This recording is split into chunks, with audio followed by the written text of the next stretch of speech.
Hello, welcome back to Blender Curve Live Noding. In this episode, we're gonna take another spin at this flower petal or leaves creations to generate like a flower, or you can also do the phyllotaxis thing. But this is another look at this. This is like a more advanced one to generate just like a leaf or a petal. So basically what I have here, this is guy, if I turn off all this modifier, this guy is basically just like this, just like a leaf or petal. This has some kind of nice curving, so one curve and another curve. It doesn't have the stem control like the grease pencil one, but I guess this is pretty good as well if you kind of wanna do something like this. You can simply do it all procedurally, so a little bit more advanced because you kind of need to set up everything using nodes.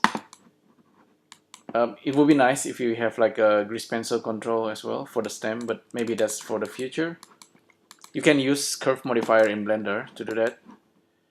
So if I turn off the B mesh, show the preview. So this is our petal. Let's see the control we have. So we have this control to generate how wide the leaves is, and then we have this thing that's kind of controlling the length, and we also have this curviness. So 0, I think 0 is totally flat. With a nice leaf always have some kind of curve. Any nature objects always have like a curve. So let's have a look how we did this from scratch. Actually, I'm not gonna do it from scratch, just a breakdown. So let's see how did I start. I start with basically with this guy, I believe, range float, and I have this RGB curve thing again. I actually have two now, and for each and every node like this, you need to have the text editor, because these guys they are script node in SphereChalk, and this is what we have here. So for each RGB curve node in SphereChalk, you need one of these, and you need to change the name of the material. So this is my temp material 2, and the other one is my temp material. They are all using RGB curve. So that's basically it. And if let me try, I'll run the playback while changing the curve. You will see what's going on. You see, if I really want to make the like a more esoteric kind of leaves, I can do it like this if I want. Be careful with the corner, with the one at the edge. It tends to explode. This one. Let me try changing this.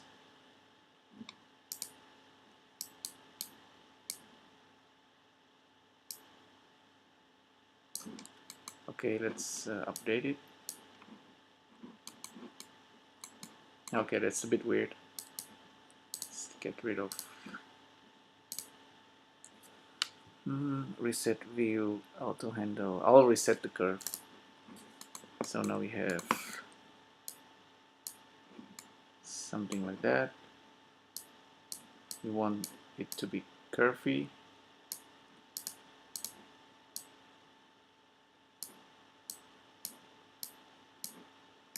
Like so. Update it.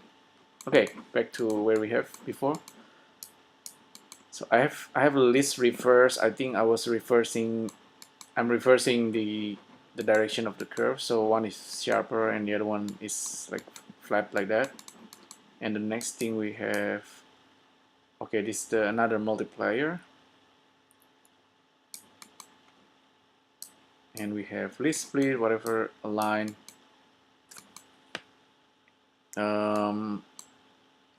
and then we have move. So yeah, sometimes doing the breakdown is actually harder. What I did here actually, if I'm not wrong, with this guy over here, I have a bunch of lines like this being controlled by the RGB curve, and then there's like a UV connection somewhere here. UV connection will generate kind of like lofting, and I'm only doing like half of the leaves, and then I'm just mirror it to the other side using mirror here, mirror nodes, and that's pretty much it.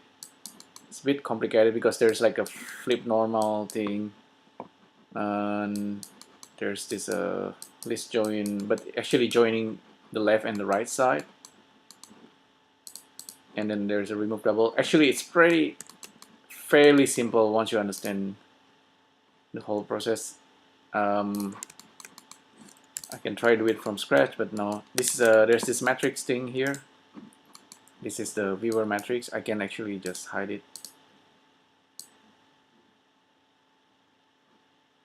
just for the display. So yeah, and there's this another curve, and this guy is actually to control the curve itself. So I can make it curve a little bit different.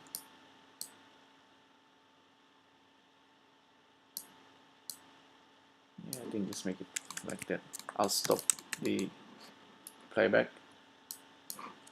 Okay, and as a result, if I turn off the preview, turn on the final result, and combine this with Blender modifier, subsurf modifier, and array, we should get something that looks like flower, because we have this object offsetting. Yeah, this is like a common workflow. What would be nice if this modifier can do like ups and down, but this guy cannot do ups and down, you know. These things just gonna overlap.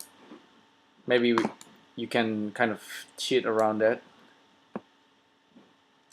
but yeah, so that's pretty much it. Actually, we can do the modifier, what modifier is doing here, you know, just creating duplicates. We can do that using sphere chalk if you like. It's not that hard. So you know, this is our flower.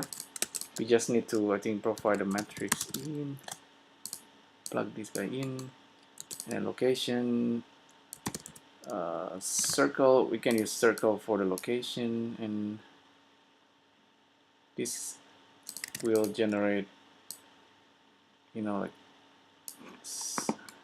something like that. And I think we just need to rotate it somehow. So rotation, range, float,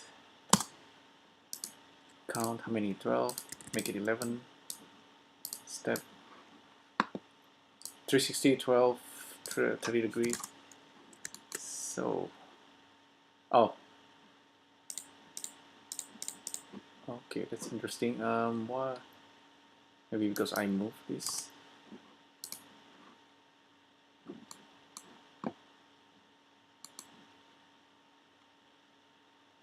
Oh, okay. Rotation. We don't actually need to circle.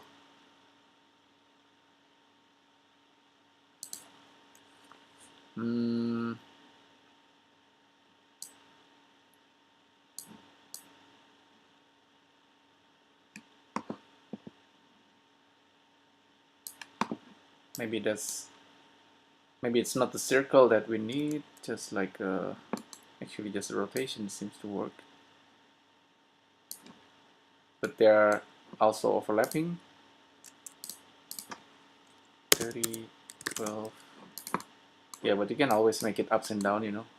Location, range, float. Make it 12. Start, stop.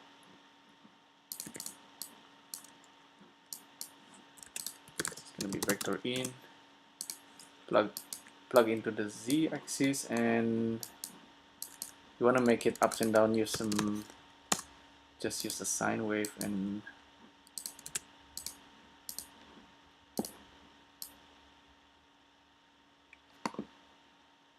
probably increasing the sine wave. Eventually you will find the right number.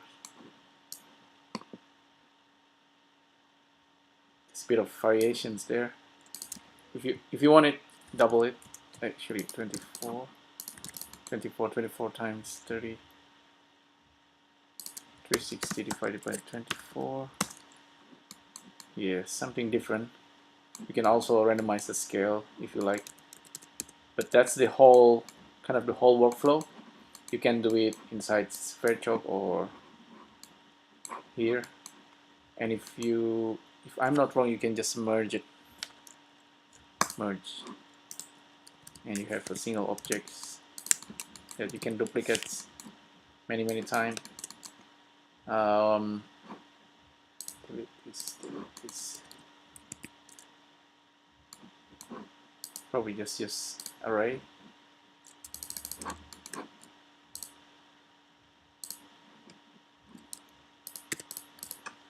So yeah, they work quite well together. Something like that.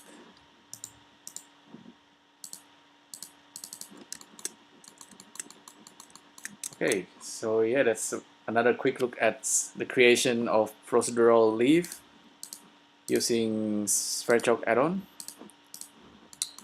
So hopefully you find this useful. Thanks again for tuning in, and if you have any question, feedback, suggestion, let me know in the comment section below, and I'll see you in the next video. Thank you.